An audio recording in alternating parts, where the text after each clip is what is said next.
sigan mi ejemplo. Segundo, aquí vemos en Juan 5:39 donde dice que escudriñemos las Escrituras, porque ahí encontraremos los señalamientos del ejemplo que yo le he dado. Luego dice que ese estudio nos va a hacer libres y conoceréis esa verdad y nos hará libres. Luego dice que esa verdad es, como dice Juan 17:17, la palabra de Dios. Tu palabra es la verdad.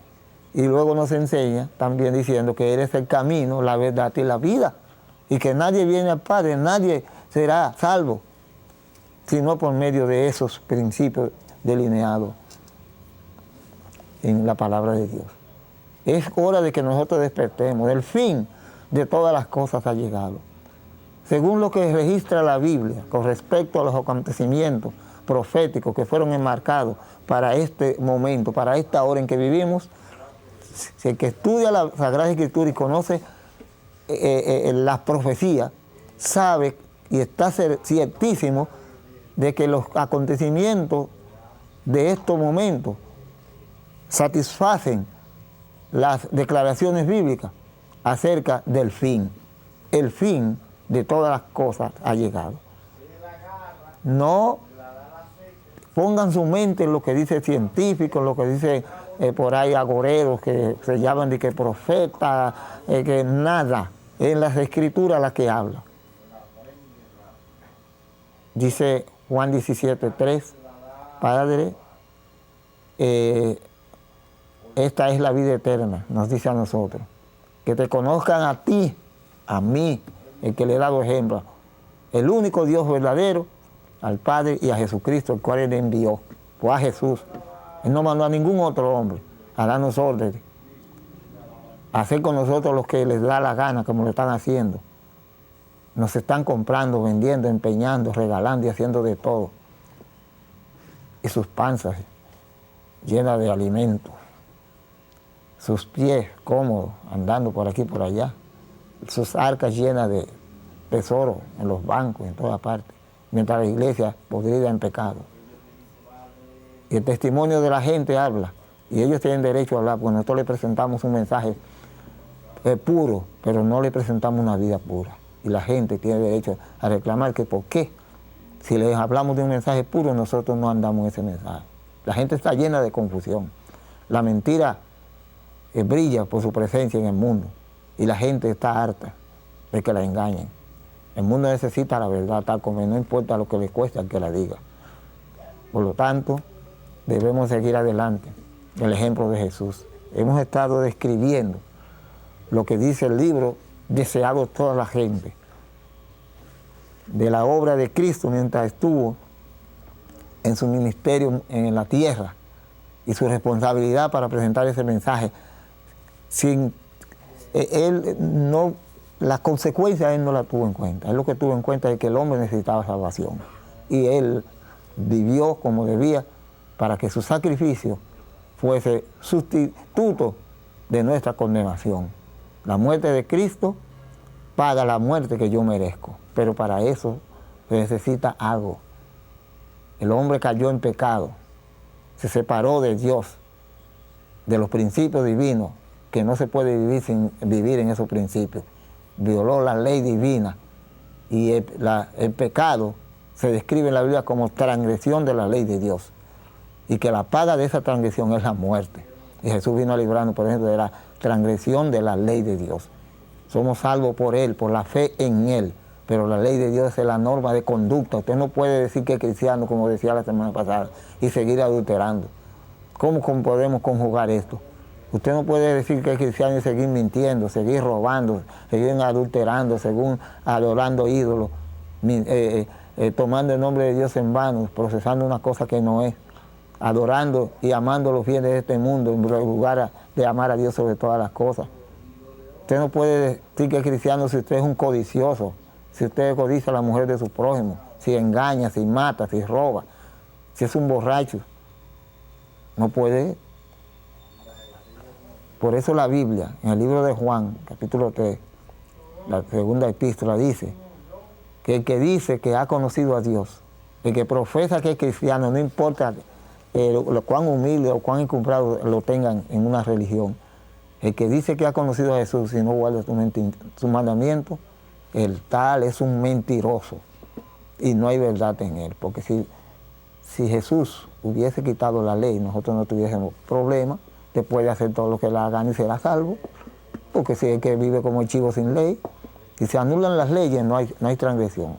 Además están las policías, los guardias y los jueces, los abogados y todas aquellas personas que tienen que ver con asuntos legales, de aplicaciones de leyes. Si no hay ley, todo el mundo puede hacer lo que haga. Igualmente en los mundos religiosos, si la ley de Dios no existe, nosotros podemos hacer todo lo que nos da la gana.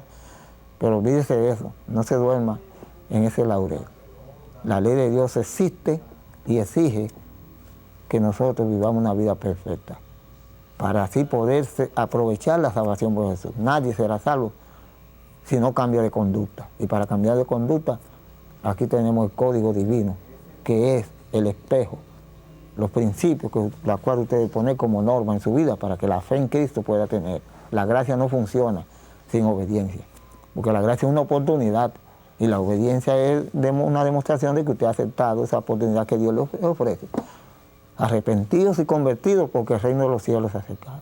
Usted quiere ser salvo, arrepienta y convierta.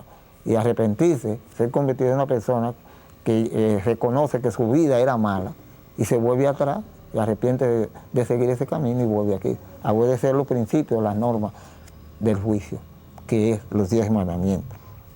Decíamos, voy a hacer un breve recuento de lo que leíamos en este libro, El deseado de toda la gente, un libro maravilloso. Si usted quiere saber si es maravilloso, cómprelo y léalo. La misión adventista, para que usted vea. Dice que habla de los incontables reglamentos y cosas que los rabinos tenían para la educación de los niños, las escuelas rabínicas de Jerusalén y distintas ciudades del pueblo judío. Sin embargo, dice que los niños estaban sometidos a estrictas reglamentos que habían que guardar.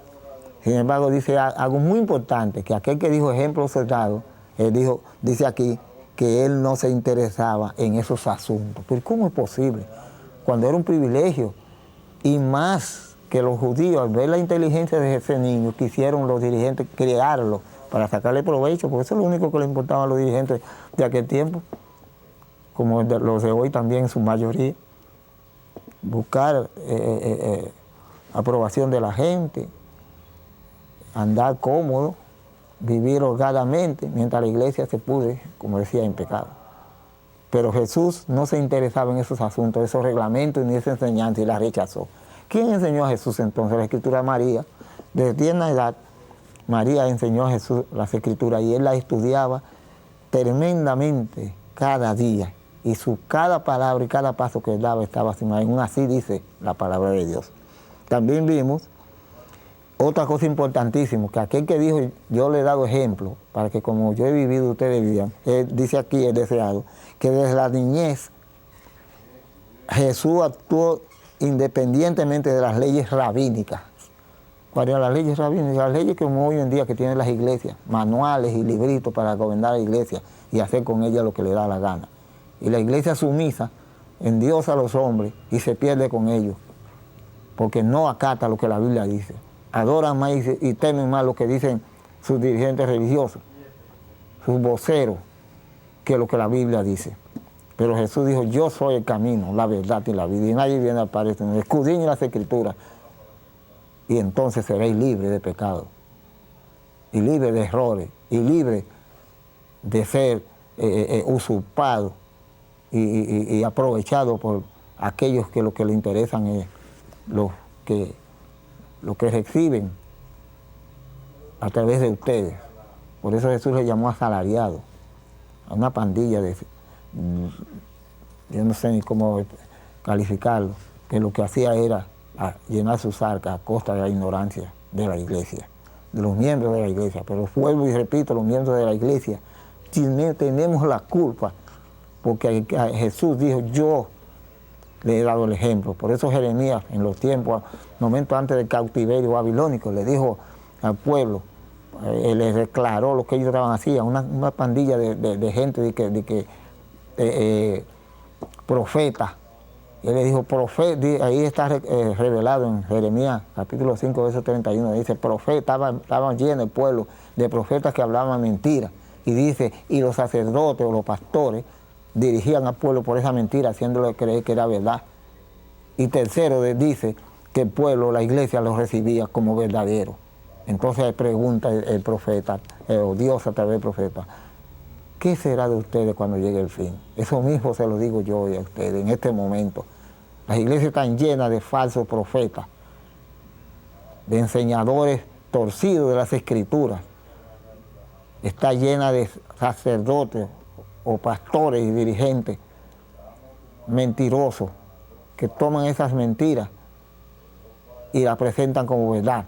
Y está llena de feligreses que reciben esas cosas sin tener en cuenta el temor de Dios y su responsabilidad personal de presentar una vida ante Dios libre de pecado y de engaño, la cual pueden lograr a través del estudio de las Escrituras. Yo les aconsejo que estudien la Biblia. Por eso nosotros decimos aquí que no presentamos iglesias en sí. Todos estamos involucrados en este terrible y desgraciado error de permitir que nuestras vidas sigan en manos de los hombres caídos igual que nosotros. Escudriñen las Escrituras. Nosotros decimos que estamos comprometidos solamente con Dios y su palabra y con ustedes para decirles la verdad. También, entonces dice que Jesús desde la niñez actuó independientemente de las leyes rabínicas. Aprendan a ser libres. Conoceréis la verdad será libre. Libérense de la malicia de estos hombres que Jesús le llamó asalariados. Y si 2000 años atrás la iglesia estaba tan torcida y sus dirigentes, que dice que los cargos de sumo sacerdote se lograban por 3 vías. Primero, el asesinato. Segundo, el cohecho, compraban. Tercero, las influencias. Nosotros en esta época, 2000 años más adelante, de generación, estaremos nosotros mejor que, estará ese cuadro dirigencial de hoy, mejor que aquello. Yo no lo creo. Y se puede comprobar. El mundo hoy es testigo de lo que está sucediendo en el seno de las iglesias, a través de aquellos que fungen como dirigentes y compañías. Toda clase de cosas feas y oscuras. La iglesia tiene que seguir, volver a la Biblia, porque si no lo hace y no estudia la palabra de Dios, ¿qué será de ustedes? ¿Qué será de nosotros cuando llegue el fin? Otra cosa, además de que él actuó independientemente de las leyes rabínicas, de lo inventado, dice que las escrituras del Antiguo Testamento eran su constante estudio, y solamente cuando decían una cosa se les remitía a la gente, así dice la Biblia, porque la Biblia dice así dice Jehová. Otra cosa, Jesús, a medida que empezó a darse cuenta de la condición de la iglesia, él vio que lo que Dios requería y la conducta de la gente no armonizaba. Por eso él se dio cuenta, no se unió nunca a la directiva de la iglesia, porque él no se iba a unir a grupos de personas y de hombres que torcían los dichos de Dios glorioso y santo que había dicho así. Para él no había hombres encumbrados, sino pecadores caídos que necesitaban, enfermos que necesitaban al médico.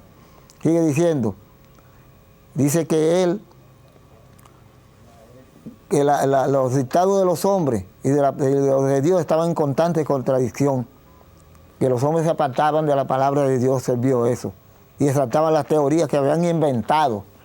Y eso es lo que pasa hoy, hay muchos inventos, y por eso ahí pululan en la tierra tantas miríadas de religiones, con enseñanzas que cuando usted la compara con la Biblia, usted no haya qué hacer. Dice, ¿cómo es posible que haya tan gente con un corazón tan perverso, delincuentes religiosos, que se atrevan a enseñar una cosa así, tan contraria a lo que es Dios de la salvación, aquel que dijo, yo soy el camino, la verdad, la vida, y ejemplo dado, dejó plasmado en las Escrituras? También aquí dice que lo que enseñaban eran cosas inventadas, exactamente, observaban ritos y tradiciones. También nos dice que era una mera manifestación de ceremonia, y que la verdad es destinada a enseñar a los adoradores eran ocultadas. ¿Sabían ustedes eso? Hoy en día los adoradores no pueden hacer una reunión en su casa, en el patio de la iglesia o en un campo. No, tienen que estar sometidos a las órdenes de sus amos.